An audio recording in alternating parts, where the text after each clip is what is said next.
எதிரிகளின் ரேடார், கண்களுக்கு தெரியாத யமன், இந்தியாவின் அதிவேக அரக்கன், திகைப்பில் வல்லரசு நாடுகள். இந்தியாவின் பாதுகாப்பு வரலாற்றில் ஒரு புதிய சகாப்தம் படைக்கப்பட்டுள்ளது. கடந்த 2 தினங்களுக்கு முன்பு இந்தியா சோதித்த அதிநவீன ஏவுகணை தொழில்நுட்பம் உலக நாடுகளின் பாதுகாப்பு சமன்பாட்டை அடியோடு மாற்றியமைத்திருக்கிறது. இதுவரை பிரம்மோஸ் ஏவுகணையே உலகின் அதிவேக ஏவுகணையாக கருதப்பட்டு வந்த நிலையில் தற்போது சோதிக்கப்பட்ட இந்த ஹைப்பர்சோனிக் ரக ஏவுகணை அதனை விட பல மடங்கு வேகம் கொண்டது. இந்த வேகத்தின் காரணமாக உலகின் எந்தவொரு நவீன ரேடார் அமைப்பிலோ அல்லது வான் பாதுகாப்பு சாதனங்களாலோ இதனை தடுத்து நிறுத்த முடியாது. இதனால்தான் ராணுவ ஆய்வாளர்கள் இதனை ஒரு மின்னல் ஆயுதம் என்று வர்ணிக்கின்றனர். தொழில்நுட்ப ரீதியாக பார்த்தால் விண்வெளியில் பாயும் எந்த ஒரு பொருளும் அதிக எடையுடன் இருந்தால் அதன் வேகம் குறையும் என்பது இயற்பியல் விதி. பொதுவாக ஏவுகணைகள் தங்களுக்கு தேவையான திரவ எரிபொருளையும் அதை எரிப்பதற்கான ஆக்சிஜனையும் ஏவுகணைக்கு உள்ளேயே சேமித்து வைத்திருக்கும். இந்த ஆக்சிஜன் சிலிண்டர்களின் எடை ஏவுகணையின் வேகத்திற்கு பெரும் தடையாக இருக்கும். ஆனால் தற்போது இந்தியா வசப்படுத்தியுள்ள சாலிட் ஃபியூயல் டக்டட் ராம்ஜெட் தொழில்நுட்பம் ஒரு புரட்சிகரமானது. இதில் ஏவுகணை தனக்கு தேவையான ஆக்சிஜனை தன்னுடன் சுமந்து செல்லாது, மாறாக அது காற்றில் பறக்கும் போதே வளிமண்டலத்தில் உள்ள ஆக்சிஜனை உறிஞ்சி உள்ளே இருக்கும் திட எரிபொருளை எரிக்க பயன்படுத்திக் கொள்ளும்.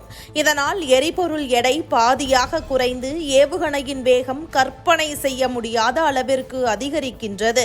இந்த நுட்பம் உலகின் ஒரு சில வளர்ந்த நாடுகளிடம் மட்டுமே உள்ளது. இப்போது இந்தியாவும் அந்த பட்டியலில் கௌரவத்துடன் இணைந்திருக்கிறது. கடந்த காலங்களில் பாதுகாப்பு துறையில் நாம் அண்டை நாடுகளுக்கு இணையான பலத்தை பெறவே பல ஆண்டுகள் காத்திருக்க வேண்டியிருந்தது. ஆனால் பிரதமர் மோடி தலைமையிலான அரசு இந்த போக்கை முற்றிலும் மாற்றியமைத்திருக்கிறது.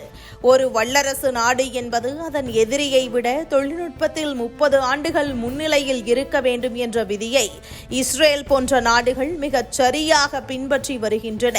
முன்பு இந்தியா சீனாவுக்கு சவால் விடுவதை தவிர்த்துவிட்டு பாகிஸ்தானுக்கு இணையான ஒரு நாடாகவே தன்னை அடையாளப்படுத்திக் கொண்டது. ஆனால் மோடி அரசு பதவியேற்ற பிறகு இந்தியாவின் பாதுகாப்பு தரம் சர்வதேச அளவில் உயர்த்தப்பட்டுள்ளது. இன்று நாம் பாகிஸ்தானை பன்மடங்கு பின்னுக்கு தள்ளிவிட்டு சீனாவுக்கு நிகரான ராணுவ பலத்துடன் நேருக்கு நேர் சவால் விடும் நிலைக்கு உயர்ந்திருக்கிறோம். இந்த சாதனை சாதாரணமானது அல்ல.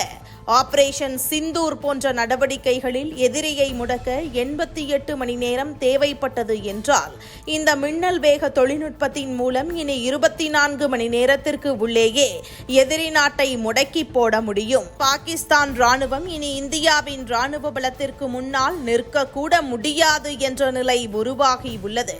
இந்திய விஞ்ஞானிகளின் அயராத உழைப்பும் மோடி அரசின் தீர்க்கமான வழிகாட்டுதலும் இணைந்து இந்த இமாலய வெற்றியை சாத்தியமாக்கி உள்ளன.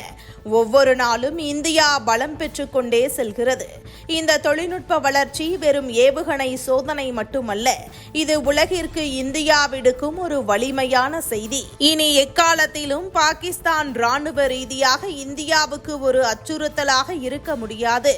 அதேபோல் எல்லையில் ஆதிக்கம் செலுத்த நினைக்கும் சீனாவும் இனி இந்தியாவை அச்சுறுத்த முடியாது என்ற வலுவான நிலையை இந்தியா எட்டியுள்ளது. தற்சார்பு இந்தியா என்ற இலக்கை நோக்கி பயணிக்கும் வேளையில் பாதுகாப்பு துறையில் நாம் பெற்றுள்ள இந்த வெற்றி ஒவ்வொரு இந்தியரையும் பெருமிதம் கொள்ளச் செய்கிறது.